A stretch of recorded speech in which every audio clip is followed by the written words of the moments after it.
രാഷ്ട്രപതിയെ രാജ്യത്തിൻ്റെ ചരിത്രത്തിൽ കേട്ടുകേഴ്വിയില്ലാത്ത വിധം അപമാനിച്ചിരിക്കുകയാണ് മമതാ ബാനർജി.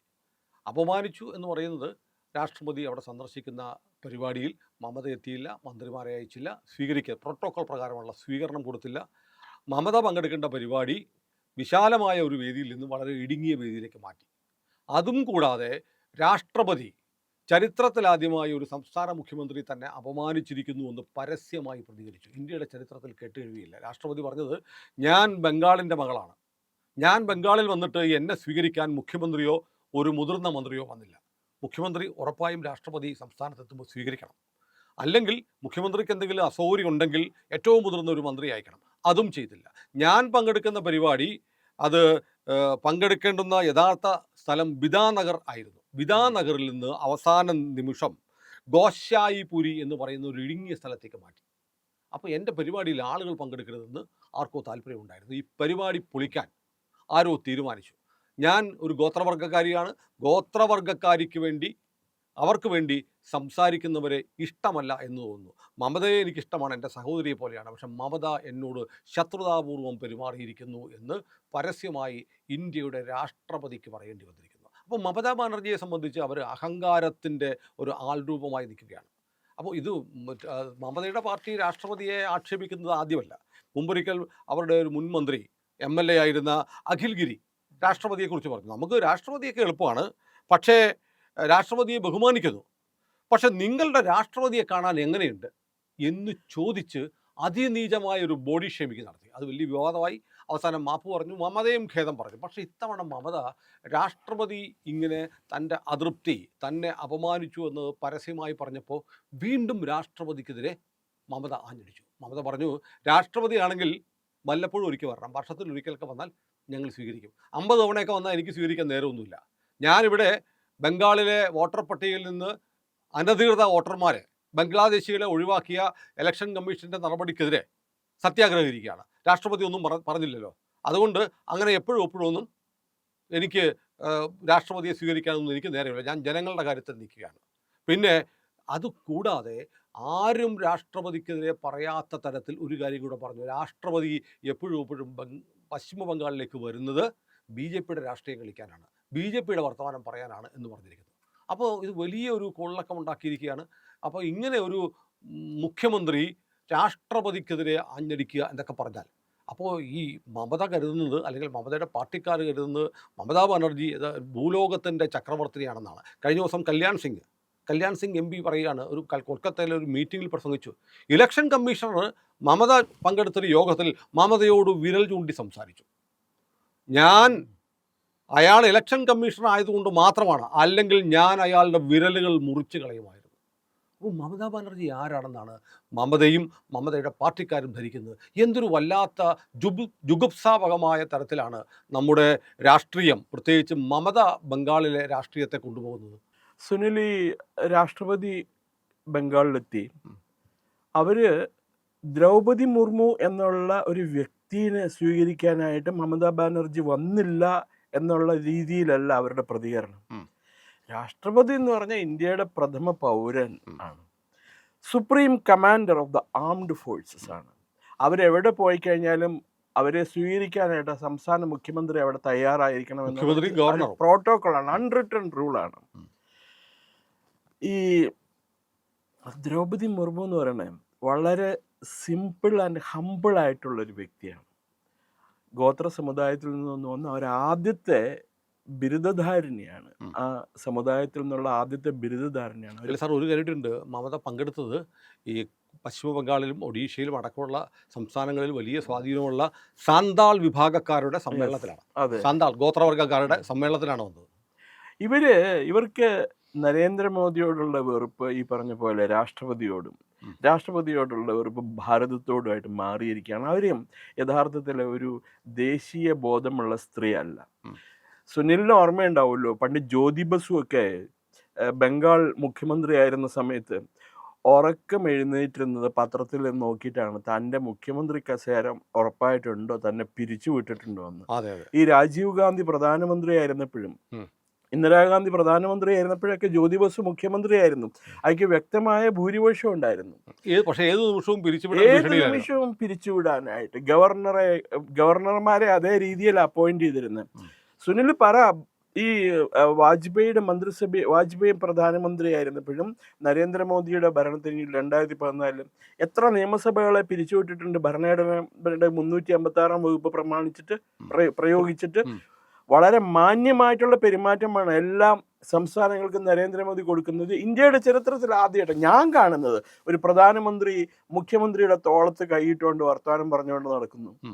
ഇവിടെ കൊല്ലത്ത് ഒരു അമ്പലത്തിലെ വെടിവെയ്പ്പ് മറ്റേ പൊട്ടിത്തെറിയുണ്ടായപ്പോ വിമാനത്തിൽ വന്നിറങ്ങിയ പ്രധാനമന്ത്രി ആദ്യം ചെയ്തത് അന്നത്തെ പുറ്റിങ്ങൽ സ്ഫോടനം. അതെ, അന്ന് ഞാൻ കണ്ടതാണ് TV-യിൽ. പ്രധാനമന്ത്രി നരേന്ദ്രമോദി അവിടെ വന്ന് ഇറങ്ങിയിട്ട് അവിടെ സ്വീകരിക്കാനായിട്ട് ഉമ്മൻചാണ്ടി ചെന്നിട്ടുണ്ടായിരുന്നു. ഉമ്മൻചാണ്ടി തോളത്തിട്ട് തട്ടിയിട്ട് ആദ്യം അദ്ദേഹത്തെ സമാധാനിപ്പിച്ചു. എന്നിട്ട് നിങ്ങൾക്ക് എന്ത് സഹായമാണ് വേണ്ടേ പറഞ്ഞു. അടുത്ത ഫ്ലൈറ്റിൽ തന്നെ ഡൽഹിയിൽ നിന്ന് പ്ലാസ്റ്റിക് സർജന്മാരും പിന്നെ ഈ പൊള്ളിക്കഴിഞ്ഞ ആൾക്കാരെ ചികിത്സിക്കാനായിട്ടുള്ള ഡോക്ടർമാരുടെ സംഘം all India institute of medical സയൻസിൽ നിന്നാണ് വന്നത്. അതേസമയം ഇന്ദിരാഗാന്ധി പ്രധാനമന്ത്രിയായിട്ട് ഇരിക്കുന്ന സമയത്ത് ഒരു രഘുറായി പറഞ്ഞൊരു പഴയ ഫോട്ടോഗ്രാഫർ ഉണ്ട്.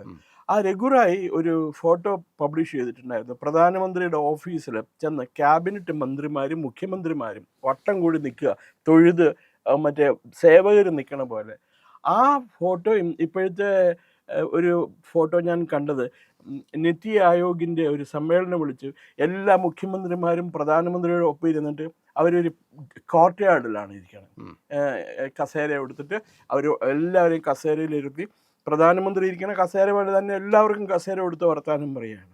അല്ല, നമ്മൾ കേരളത്തിൽ കണ്ടല്ലേ കഴിഞ്ഞ പ്രാവശ്യം മോദി വന്നപ്പോൾ, പിണറായി വിജയൻ വന്നപ്പോൾ വേദിയിൽ അങ്ങോട്ട് ചെന്ന് കൂട്ടിക്കൊണ്ടുവന്ന് ഇരുത്തുന്നു. പ്രായത്തിനെ ബഹുമാനിക്കും. അദ്ദേഹത്തിന് മുമ്പ് പറഞ്ഞിട്ടുണ്ടല്ലോ, ഇന്ത്യയുടെ പ്രതിപക്ഷത്തിന്റെ പ്രധാന പില്ലറാണ് പിണറായി വിജയൻ എന്ന് പറഞ്ഞിട്ടുണ്ടല്ലോ. അപ്പൊ ഒരു കല്യാൺ ബാനർജി എന്ന് പറഞ്ഞൊരു MP ഉണ്ട്. അയാള് വൈസ് പ്രസിഡന്റിന്റെ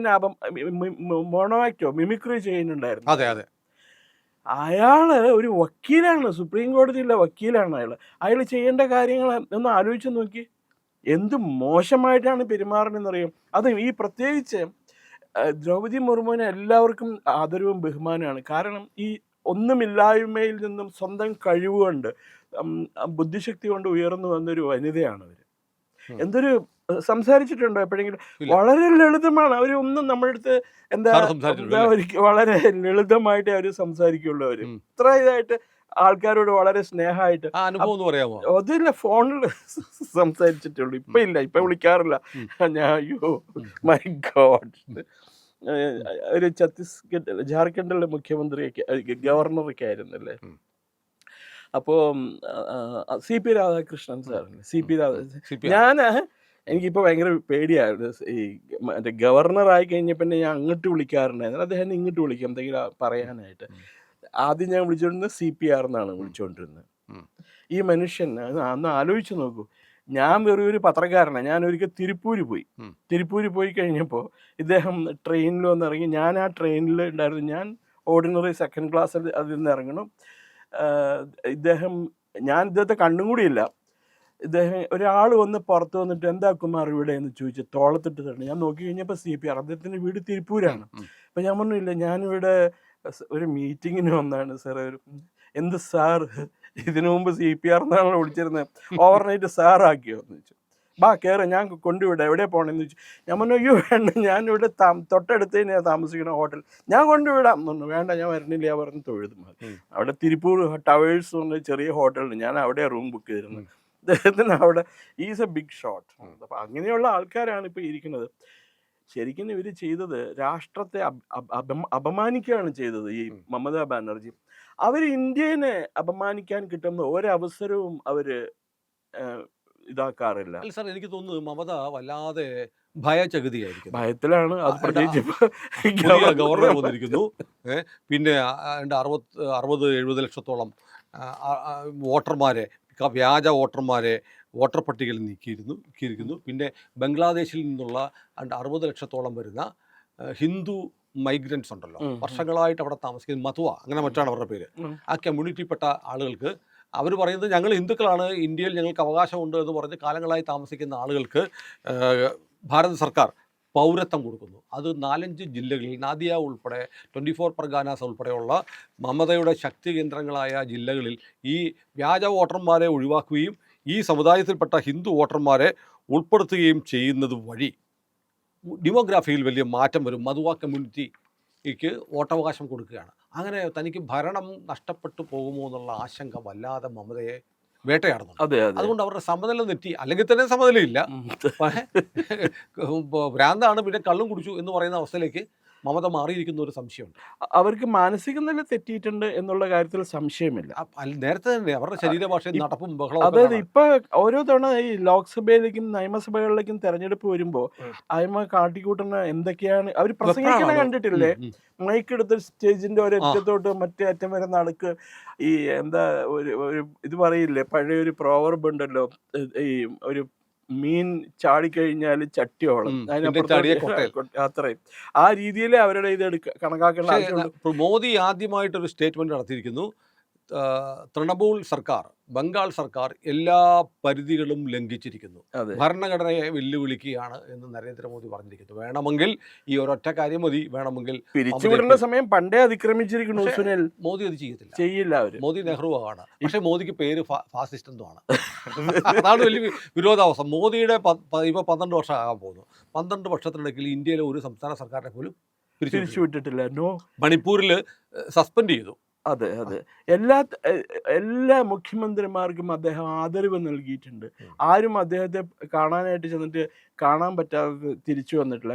എന്ന് അവരെ വിളിച്ച് അവരുടെ പ്രശ്നങ്ങൾ എന്താണെന്ന് ചോദിച്ച് ബന്ധപ്പെട്ട വകുപ്പ് മന്ത്രാലയത്തിലെ ആൾക്കാരെ മന്ത്രിമാരെ ചോദിച്ച് പ്രശ്നം പരിഹരിക്കാനായിട്ട് ഇൻസ്ട്രക്ഷൻസ് കൊടുക്കാറുണ്ട്. സത്യത്തിൽ വേറെ കാര്യമുണ്ട് സാറേ. എന്ത് ചെറിയ സംഭവങ്ങളും പോലും വലിയ വാർത്തയാക്കുന്ന നമ്മുടെ മാധ്യമങ്ങൾ രാഷ്ട്രപതിക്ക് നേരെ ഉണ്ടായ ഈ അപമാനത്തെക്കുറിച്ച് ഇന്നലെ കാമാന്ന് മിണ്ടിയിട്ടില്ല.